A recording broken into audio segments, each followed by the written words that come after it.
فأخذتهم الرجفة فأصبحوا في دارهم جاثمين. فأخذتهم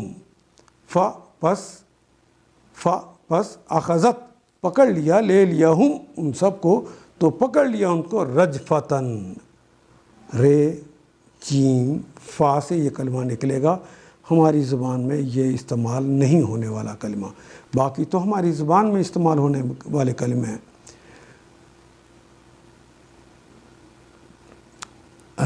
رجفہ، رجف کہتے ہیں عذاب کو، رجفہ کہتے ہیں زلزلے کو، رجف کہتے ہیں کانپنے کو، جس سے زمین کانپ جائے، وہ زلزلہ، وہ مصیبت.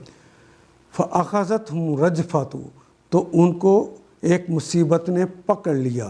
فَأَصْبَحُوا، ایک زلزلے نے پکڑ لیا، زوردار دھاڑ نے پکڑ لیا. فَأَصْبَحُوا، پس وہ سب ہو گئے، فی دارہم، فی میں دارہم جاسمین. اگر سینہ زمین سے لگ جائے تو اسے حالت کو جسم کہتے ہیں. تو وہ ان کے سینے زمین سے لگے، یعنی زمین پر وہ اوندے منہ گر پڑے. فَأَصْبَحُوا فِي دَارِهِمْ، وہ اپنے ہی گھروں میں ہو گئے، جاسمین، اپنے گھروں کی زمین پر اوندے منہ گر پڑے. ان آیات کو ایک دفعہ پھر تلاوت خود کیجیے، عربی و مبین پڑھتے ہوئے دیکھیے کیا بات پوری اندر اتر رہی ہے، کیا یہ اردو کے سانچے میں ڈھلتی گئی ہیں عبارتیں.